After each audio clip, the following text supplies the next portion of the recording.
All right. All right.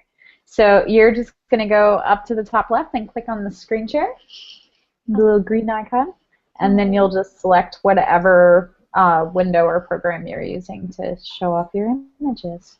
All There you right. go. Perfect. Wonderful. All Okay, right. it's working. So did you get to watch any of the critiques yet? Yes, I've been watching them all afternoon. Okay. So same kind of thing. You're going to tell me a little bit about the images and creating them and how you feel about them, and then I'm going to critique them. Okay. All right. All right. So You I'll start with the first one here. So I started doing some glamour and fashion portraiture when I started a business in Kingston, Ontario this year, and I was looking for models, and this lovely lady offered to model for me. And so during the session, I took one portrait of her because her freckles are amazing, and I turned it black and white, and I loved it, and so I included it for this one. Yeah, it's kind of it. Okay. So I'm quickly becoming a big fan of your work. There's a couple of things in this image that could do with just a little bit of tweaking, but Okay. I love her contact with the camera. That's like so hit or miss. Like there's no medium. Either they nail it or they fail miserably. And she's definitely just piercing right through the lens. I agree with you. I think the freckles are so adorable and simultaneously sexy. So I love seeing girls that have tons and tons of freckles. Um, the shadows and the highlights are just a little bit off. I would have liked to have seen some separation from the front of her dress and the background. You just kind of lose her in the abyss of darkness. And you actually saved yourself unintentionally with that because she has the necklace that comes down, so that follows the line of her body. Otherwise, I think it would have been really unforgiving there. Same thing, you lose a little bit in the darkness of the bangs that I would have liked to have seen the texture of her hair go all the way up. Other things are just little, like I would have cloned out some of the stray hairs that are on the back of her shoulder there.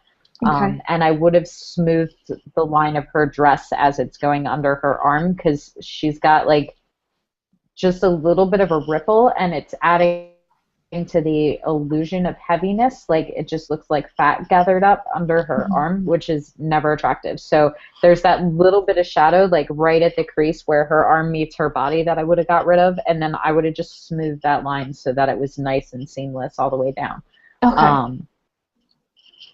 The line under her chin on her neck, that one I would have retouched out. And she's cheesing for your camera. So that's like the hardest thing because from the time that we are born, all anybody tells us is to smile for the camera. So we have our camera smile and then we have our real smile, and this one is her camera smile. So I'm gonna give you commendable. I think that it's a good image, but I don't think you quite hit the mark to being exceptional. Okay. All right, so this is number 2. So this particular shoot, I've got 2 images in there from it.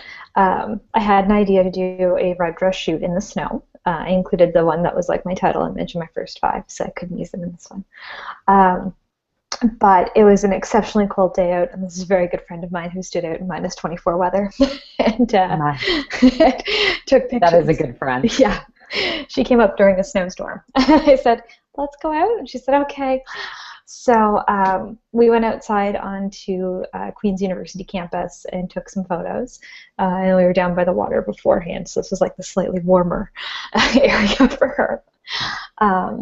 But yeah, I just wanted to do something that was really bright and bold colors and really fun.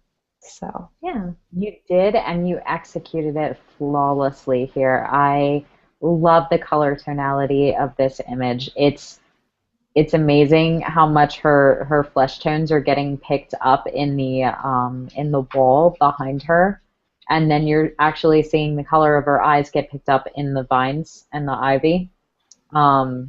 And then you have this red that's getting picked up in the dress and the lips. So the colors are bouncing and all complementing each other really, really well.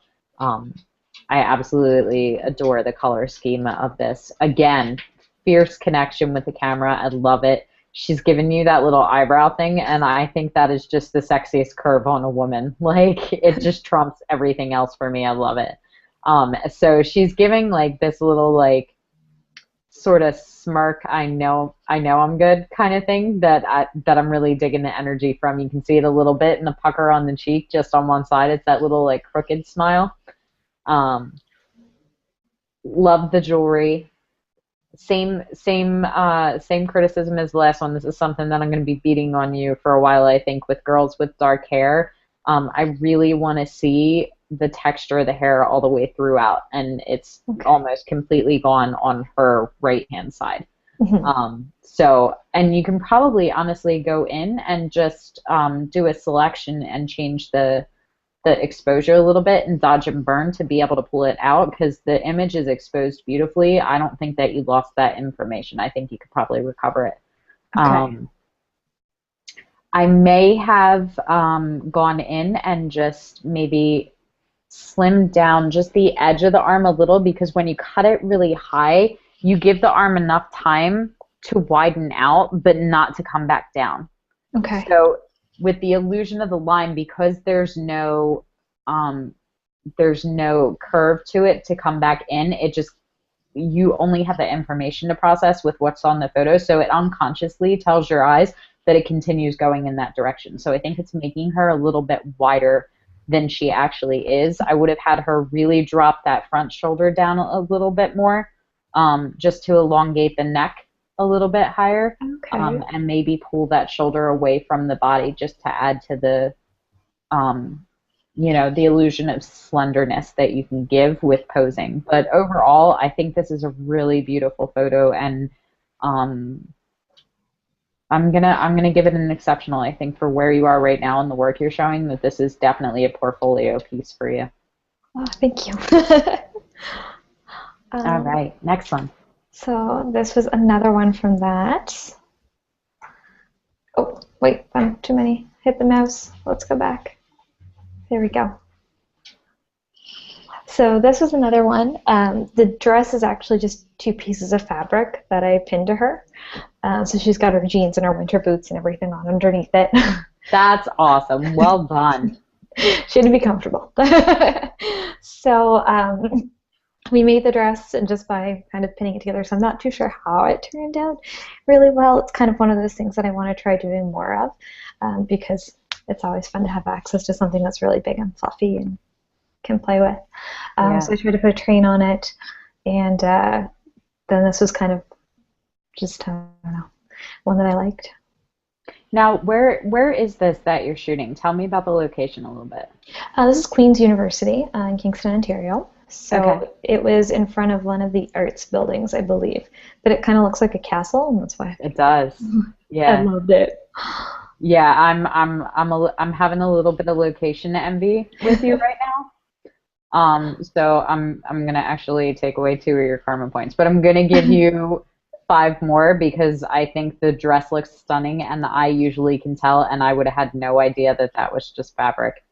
Oh, wonderful! I can see all the pieces that I'm like, oh no. No, I love it, and I love how she stands out. It's such a bold, feminine, sexy statement, especially in a location where there's so much grandeur around her, and sometimes when you see images like that, the subject actually gets lost in the epicness of what they're around, and she's not at all. She is just owning it.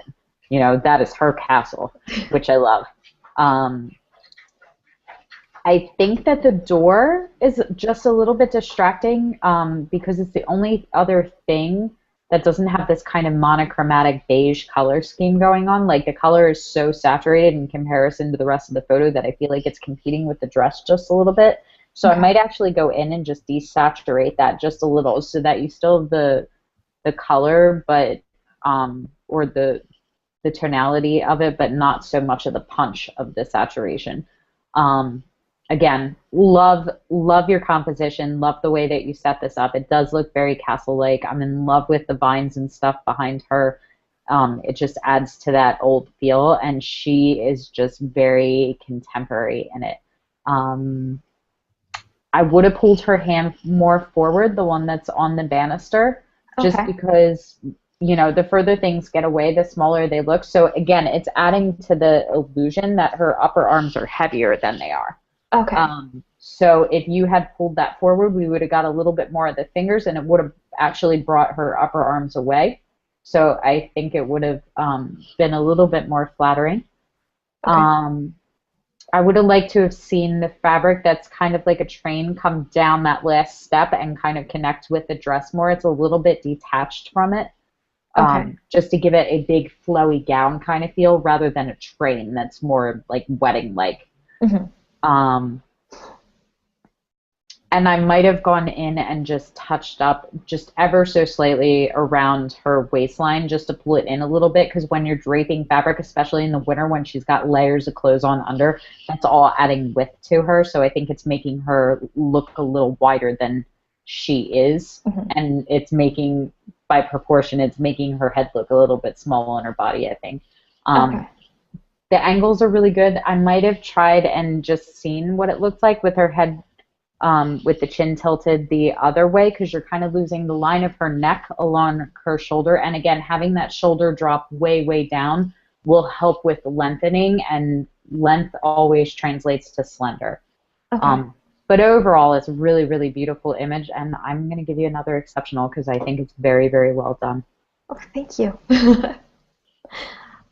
So this one is a little different. So this is a maternity shot that I did in January. So another cold day. And it was actually, I think, the day after New Year's.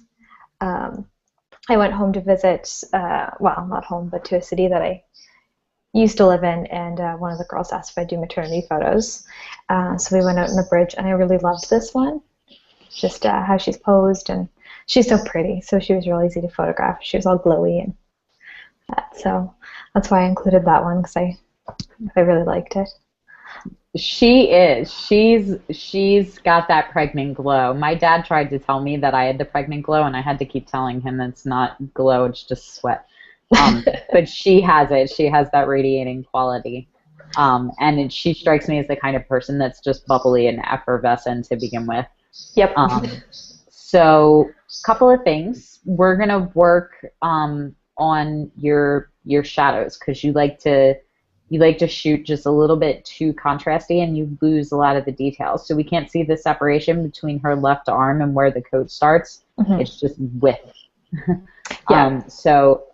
Let's work a little bit on that. And honestly, like, it's great for you to learn how to do it in camera, and it's great for you to learn how to do it in Photoshop, so you can fix it either way. But in the end, I don't care, as long as when you present the images, it's fixed. Okay.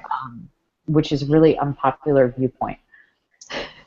The chin is a little bit heavy, having her, and you hear forward and down a lot, but that doesn't necessarily always work. But pulling it forward usually does, just because it stretches the skin on the neck, so everything has to tighten the more you stretch. Okay. So I would have had her come up just a little bit with that, and forward, like, to the point, it's almost to the point that you feel silly with straight on shots, like you feel like almost giraffe-like, or like a turtle, because you're sticking it out so far, but it photographs really well. Okay. The other thing to do to help get rid of that is to actually just have her bring her chin down into one side just a little bit, and that'll help accentuate the jawline and bring the shadow, because part of the reason that it looks like a double chin is because you lose this shadow across the corner of her jaw towards her ear. Hmm. So the more you can define that line and create separation, the thinner she'll look by comparison. Okay. I'm usually not, and I'm not in this one, a big fan of forward-facing maternity shots, because they have to be all belly, and they have to have the exact right outfit on for it to translate to maternity. Otherwise, it becomes that question that you never ever ask a woman of, when are you due, or are you just overweight? Yeah. And here's the case. Now, you redeemed that with having the hands on the belly, which is like the international symbol for I'm knocked up. But even still, like, I just don't think there's enough information, especially with the heavy coat, to really pay homage to, like, that beautiful belly curve. But I love the light and the softness of the image. I think it's very flattering on her, and it fits with the emotion and the energy of the shot, and it is a really beautiful portrait of her. So I'm gonna give it a commendable. I don't think you quite excelled on it, but it's a very good photo. All right. Thank you. That's a lot of helpful hints too, because she was very worried about her chin. She's exceptionally skinny. Like she's a very skinny girl naturally, and she's like, I have a double chin, and I was doing my best, but she still is like really self-conscious about it. So I'll know that next time. Okay. So, and this is the last one here. So this particular one, I had met a makeup artist in Kingston, and we were kind of doing just like a test shoot together, and she's phenomenal. And she also did a bit of hair, and I wanted to do a kind of 1920s Art Nouveau styled shoot. So we did that kind of first with a different dress, and then the model had brought this dress as well. So we just kind of played around with it at the end, and I just really loved how she looked kind of dancerish, and she's very graceful, so I really like that. I do too. I love this image. It looks almost like a softer, less cheeky version of a Varga Girl style print. Very slender. The hand that's holding the fabric, instead of to the camera, it goes away. Okay. And that will create, just think like, you know how like when we were little, we used to hold our pinkies up all the time because we thought that was how people that were smart drank tea. Yeah. It's the same kind of thing. When the hands go up, it's like ballet hands. Okay. And when you put that bend in the wrist, it just adds more curve and angles to it. So I would have turned it up. It would have been a little bit more delicate. It's kind of Paul-like with it closed around. Same thing with her other hand. It's just kind of lying there dead. Whenever you have hands, you don't ever want them directly against the body because it creates straight lines. And women's bodies are all about curves. That's where all their femininity comes in. So having her either pull that elbow back so that you could see the arm disappear behind the back and then come back forward with the hand, or having it come out and angling the elbow out to put a triangle of space would have allowed us to appreciate her figure a little more. Especially because the garment's a little bit more free-flowing and it is see-through, so you can see along the line of her hip that we see the curve of her body with the tighter piece, but you lose that right at the waistline where it's essential because of all the folds of fabric overlaying over, and you lose the transparency of it. So again, going in and dodging and burning there in post, you can sort of fake the line of her body and fake the transparency of it a little bit, but I would have gone in and just maybe helped her out and touched it up just a little bit, because you're not actually touching up her figure, you're touching up the fabric to accentuate the figure. She's very slender. The other, her right foot should also be on its toe. It doesn't have to come up high, but the heel should never be on the ground. It elongates the leg. So women are all about nice, smooth, voluptuous curves, and when you have their feet flat, it creates this very stark angle that interrupts your eye's ability to just flow over the figure. So it has to stop at the ankle and then go in a completely different direction. As opposed to if you look at the foot that is up, you see it just kind of flows seamlessly all the way down to the toes. Do you follow? Yeah, definitely. No, I definitely see that. The only other thing is the hand that's pulling the fabric in a way, drop that shoulder down next time.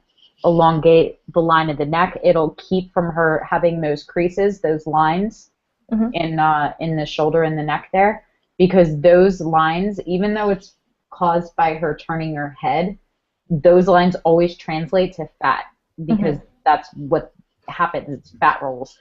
So even when you have really slender people, you know, the more that you compress something, the more lines you have, the more it translates to rolls of fat and gives to the illusion of heaviness, which she obviously is not. So dropping that shoulder down will elongate that line and help with that a lot. But I love the overall feel and the emotion of the shot. The leg is really, really beautiful on her. It's very, very flattering. I love that you got the line of her neck down to the décolletage. I like her expression. I love the simplicity and the elegance of it as a whole. So I'm going to give you commendable. I think it's really beautiful, but I also think you can do better. All right. So, woo, well done. Thank you. Okay, so you'll go back up to the top and just turn the screen share off. so I can see your lovely face. There we go. Okay, so we're still getting to know each other, so it's different. Usually I get to impart a lot of love on you before I beat on you and critique. So you're getting it in reverse order. So I swear I'm nicer. So let's talk a little bit about where you are with your photography and why you joined the Arcanum and where you're looking to go. Okay. Well, right now I've been doing photography for about 8 years. Kind of off and on part-time for the past, say, 5. Yeah, I think like 5 years. So I joined the Arcanum to kind of just, I feel like sometimes my work is missing something, like it's not quite there yet. And so that's why I joined, just because I want to find kind of what I'm missing, because there just seems to be just a little things that I can do better. So that's kind of what I'm looking for. Over the past year, I tried to start my own business in Ontario, and it didn't go very well. So then I'm back home in Nova Scotia now. But I'm kind of hoping that, because I have more connections here, and kind of, I know, maybe a couple of designers, and I know an awesome hair and makeup stylist in Fredericton, and that sort of thing. I'm hoping that maybe I'll get a bit more of opportunities down here, whereas up there I didn't know anybody. So it's really just like posting on Kijiji and stuff, which never really works. So yeah, that's kind of where I'm at, I guess. Okay, so you're with me for the first 20 levels, provided that that you stay and continue your mastery. When you walk out of the door of JLark, what would you like to be able to say as far as where you are? What's your dream scenario? I think I'd like to see just a noticeable difference in my images. Like, I know that there's a huge difference between when I started photography, my first couple of, like, I took photography in college, so like the first couple of, like, I don't know, first probably 2 years, I can tell that there's a huge difference between, or even the 3 years that I was there, a huge difference between there and now. But I'd like to keep learning. So I think it's just, you always keep learning, you always keep growing and evolving. So that's kind of where I want to go, is just to keep going. And then I'd like to get more photography work. I'm still trying to do photography as a job right now, so I'm still hoping to make that a career. It's okay. Difficult. Well, I can already see part of the problem with why you're having a hard time doing that. Would you like me to disclose that, or would you like me to save it for level 9? Oh, you can tell me now. It's all right. Okay. So part of your issue is that you're thinking abstractly in Miss America kind of answers. Like, I just want to grow, and I want my art to be better, and I would like to have more work. And that's great, and that's not untrue, but it's very, very abstract and vague, so it's very hard to build a path. That's like saying, I'd really like to go visit the United States someday. Well, true.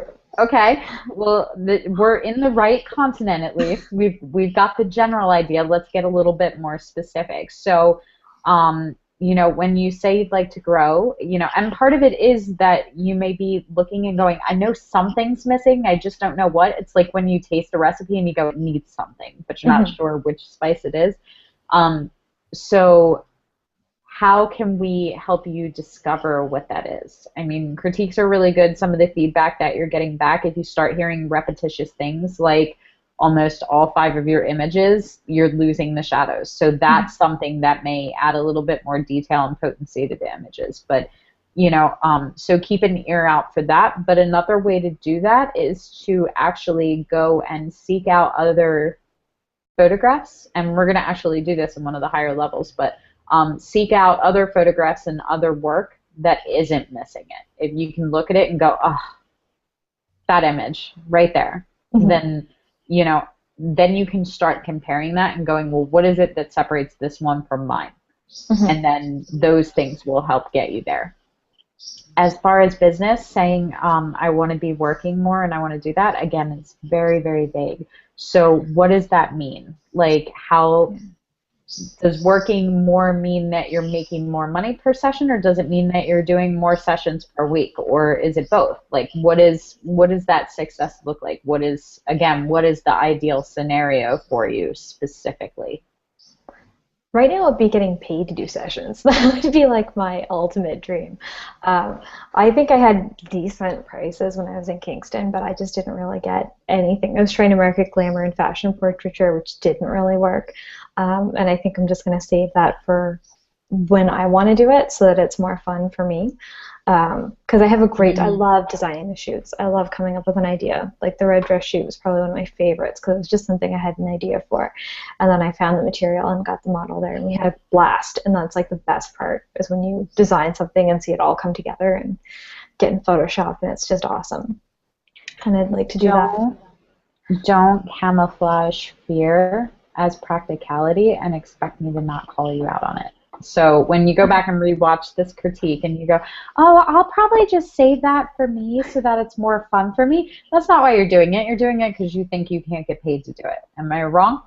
No. No. You're not. Okay, good. So you're not allowed to make a choice on what you are or aren't going to do because you think that you can't. We just have to figure out what it is you want to do and then figure out how you can. But if you write it off, then you're absolutely right. You'll never make money at it. So those things about designing shoes, I don't know if you guys, I don't think that you guys got the invite because Natalie was traveling, but we recently did a shoot with a Playboy model, and we wrapped her in nothing but fabric and string. And it was totally, totally my concept. So yes, I do boudoir, but any of the more fine art images that you see, those are all paying clients. Those are all people that come in and pay me to take their picture that I go, I have this great idea, let's do this. And because they see the quality of the work and they've seen other images like that, they're like, yeah, let's do it. So you can absolutely do that. So here's what I have a problem with is you going, oh, I'll just save that for me and admit defeat. But I'll save for me what I really, really love to do, because then your voice totally changed when you were like, I love designing and I love doing this. That is absolutely what you should be doing for your career then, because that passion is contagious, 100%. So again, saying I'd love to get paid for shoots. Now we've picked a state. Now we've said, okay, we're going to the U.S. and we're going to Texas. So what would you like to get paid for sessions, and how many sessions would you like to do a week? Oh, I don't know. I'd love to do as many as I could do. I love it. Like, there's nothing better than getting up and doing a photo shoot. As many as I could fit in, I'd be super happy. Like, Okay. Like, I think when I looked at my business plan, I think I thought I could do maybe like 5 glamour shoots a week or something like that. Just have odd time to edit them and make sure they got them within like the 2-week span that I was thinking it would take to correct things. Okay, so let's look a little bit outside of photography for a moment. Like, do you have kids? Do you have another job that you're doing right now? What else is vying for your time? Don't have any kids. And right now I'm looking for work, sort of, just to kind of help subsidize all this, because I just moved back, so I'm living with my dad right now. Okay. Well, I'm kind of getting my feet back under me from moving from Ontario. Big long story, but so I've been looking for specifically photography work. So I've applied for a job that I'm kind of waiting to hear back on, which would have me doing photography. It wouldn't have me doing the photography that I am super passionate about, but I love all photography. So it's kind of the challenge of doing the photo is what really kind of I love. So I've done the job that I applied for, I've done before, and I'd love to do it again. And I feel like it would leave me with, if you're doing photography but it's not exactly where you're at, then you're still practicing your skills and you're still working in that field, and you can still build on everything and still have like a really photography-rich life. It's just kind of what I want. So I'm waiting to hear back about that, but it's with the Canadian military, so they're really slow to reply. Okay. So while I'm waiting, I'm kind of just trying to figure out how I'm going to do everything, or if I can make a living at it and that sort of thing. Okay. So I'm in agreement. Any photography job that you have is helping you hone your skills, which is good. On the other hand, I still feel like you're settling, and I feel like this is one of the biggest myths in our industry, that if you have a camera in your hand, then you're a successful photographer in your career. So I can't stand for people to get that close to their dream and then quit before they before they strike oil. So if you love it and you want to do it and you're perfectly happy and you'd be happy doing that for the rest of your life, then take it.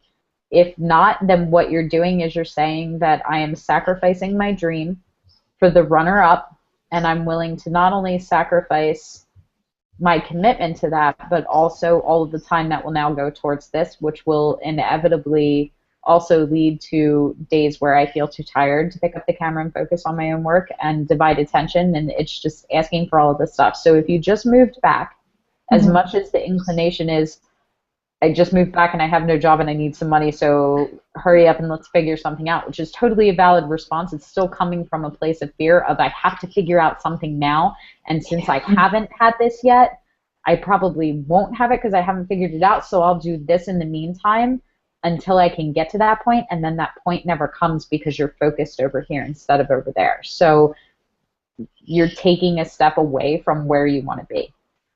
Now, on the other hand, switching it around, moving back and being freshly there and not having a job, you have nothing in your way right now. So, you know, that's great. And if you get the call back and you want to take the job, take the job. I'm not telling you not to.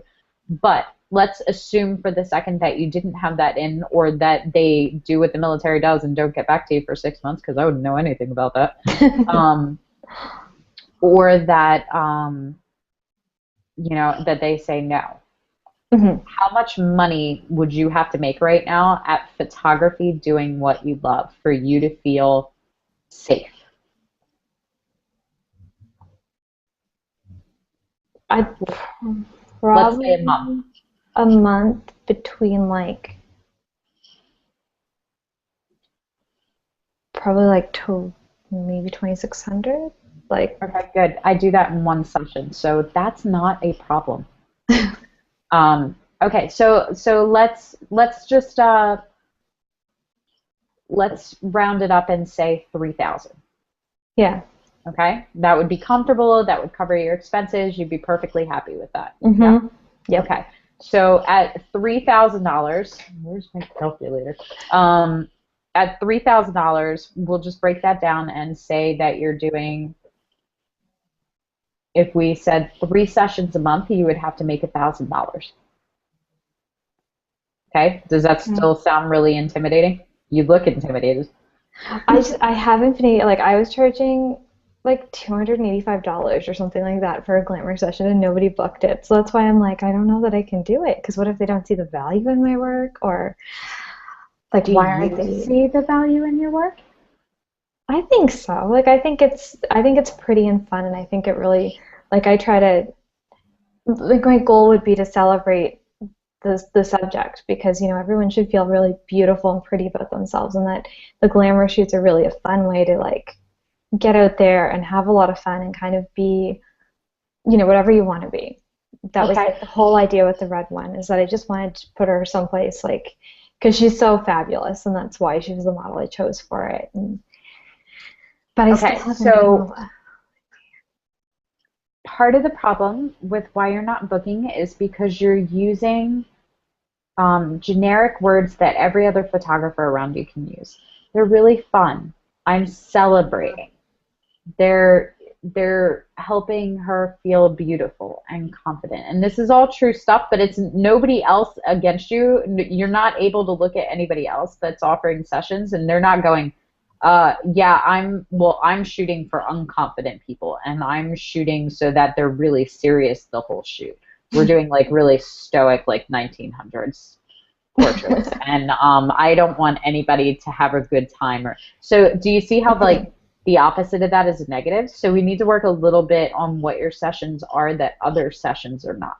Okay. Things like beautiful, passionate, confidence boosting, fun. Those are all off the table. Okay. You know, if I was to look, and certain images will have more potency in this. Like the maternity shot is pretty, and it's fun, and it's a lovely little portrait, but there's nothing exceptional about that most people can't go to any other competent photographer and get the same result. Okay? However, I do see it in the red dress. I do see that one as an Erin original that not everybody can compete with. One, it's not even a dress, it's a piece of fabric. So we're doing creativity and stylized shoots, which everybody else might just be telling their clients, come as you are, and whatever you bring, that's what I'm shooting you in. You know, adding that element of design is a big part. Being on location is another one. If you had 10 or 15 fairy tale kind of locations that you went out and shot at that were like your key things, then them being able to embody a fairy tale character, you know, a more heightened version of themselves, that's something that you could compete on that they couldn't get. That's what we're looking for, is what makes you an artist and not another photographer. Okay. When you have the answers to that, it becomes a lot easier to sell. And then the trick is that you don't actually have, like, I never ever market. Like, if you go on any of my social media, the only event that I ever go, hey, come book this event, is when I do the Giving Tree sessions, which is the one day a year, the one weekend that I shoot children, and we do it for free. And then they bring in toys, and we donate all the toys to the children's hospital. So it's not even like a paid thing. That's the only one that I'm ever like, hey, come book a session. All I ever do is show the work. Your work is your marketing plan, because you're not a studio, you're an artist. And then when you start to establish that, then you stop getting paid like a studio that's being booked on price and value and ease of, you know, service for them to hire you, and you start getting booked because they don't want a photography studio, they want Erin to shoot their portraits. And did you see that image in the red dress that Erin created?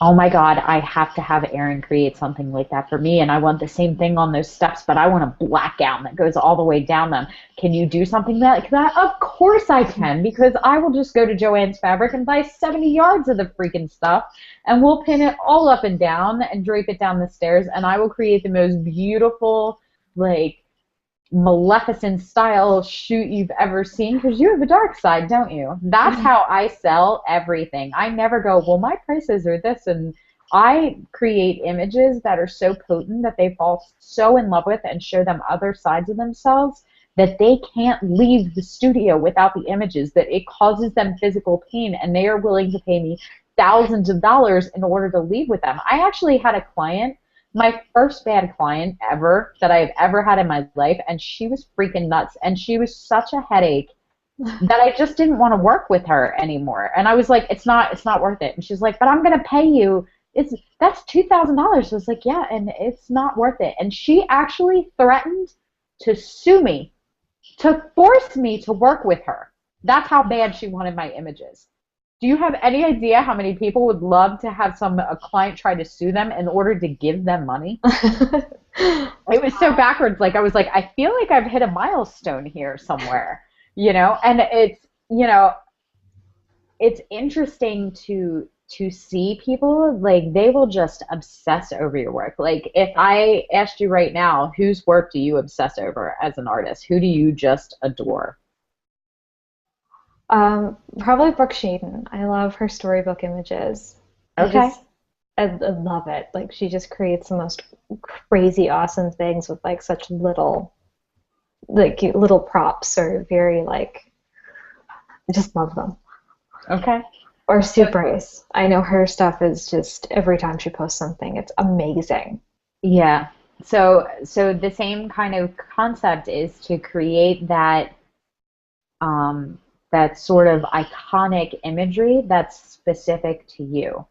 And then that also replays itself in the experience that they're having with them. So the experience of being shot by you should be echoed in what the images look like, which is exactly what it is. Like, for Sue Bryce, everybody adores her because she understands glamour, and the experience of being shot by her is very glamorous. With Brooke Shaden, she, you know, from people that have gone to her workshops to how she does her her blog posts, everything about her, in the way that she dresses and the way that she talks and the way that she presents herself, like, she just is her artwork full on. Like, how she is in her images is how she is in her life. Like, art imitates life with that woman every step of the way. So really, when we tell you that you're creating your dream career and we start talking about creating a dream life, what we're looking for is for you to exist in the art. Because I think that especially in this style of photography, we create this art because it's where we want to live and it's who we want to be. If we could create the world and just magically materialize it, that is what it would look like. All of the houses in the neighborhood would have these old vines creeping up them, and we would all live in these castles, and we would wear these beautiful red gowns as we walk down our driveway to get our mail from the mailbox and see, you know, how much junk mail we have, and that would be our lifestyle. You know, that's who you are. I totally see you in that image, 100%. So if we can start tapping into that a little more, and you can figure out a little bit more about who you are as an artist, then you will figure out what your art is, and then people will buy that because they want you and they want to live in your world. That's really the only thing that you are. You want a client to buy you and spend lots of money, give them the ability to drop all of their labels that they've been put on of mother and wife and, you know, career woman, and, you know, let them set aside all the things that they deal with bills and chores and, you know, workload and all the stress and responsibility and traffic and all that nonsense, and let them step through the looking glass of what it's like to be in your world, and you're done. That's it. That's all you have to do. And I guarantee you it will be a piece of cake. You won't have to worry about selling because they will come to you. That'd be amazing. Selling is the one thing that I'm terrible at. This past year I've done like 4 or 5 networking groups, and I've been out, and I was in the community in Kingston, and it's so draining and used to like. I don't do any of that. All of my clients, all of them, they all come from Facebook. Every single one of them. And I don't sell, I don't do anything. They just contact me now. And they know, like, all of them know that I'm several $1,000s to book. I haven't had a client that's spent less than $2,000 in the last year. Like $2,000 to $3,500 is my average for a studio session, which is really impressive around here because the average wedding photographer is making $1,500 to $3,000. So I'm rivaling the most important day in somebody's life. They're paying that to come play dress up with me. Because really that's what it is. When we were little and we would put lipstick all over our face and we looked like a clown, but we thought we looked like Cinderella and we walked around in shoes too big. This is just the adult version of that. It really is. It's like makeover party. That's our career. So here's what I want you to do. I'm gonna make your assignment a little different. Instead of creating a inspiration board of work that you want, I want you to create an inspiration board for what Erin's world looks like. Like Alice in Wonderland, what's your Wonderland? So if you could step through a looking glass into a world of your own making, what do the houses look like? What are the clothes that are worn? What kind of food do you eat? Like, really just build your entire world, because then what we're going to do is we're going to take all the creativity that you're putting into fabrics and location, and we're going to look around the area that you're in, which on the upside of you moving back to, is this where you grew up, where you are now? Sort of. So, yeah, my dad's lived here for like almost my whole life, so I know Halifax so you're really well. familiar with the area. And my actual home is really close to here, so I know a lot of other beautiful places in Cape Breton Island, which are amazing. Perfect. So it's the kind of thing that you can then, you know, part of what we do as artists, and we talked about this a lot in Mackenzie's critique too, like, what makes you an artist is the ability to see what other people perceive as ordinary in extraordinary and exceptional ways.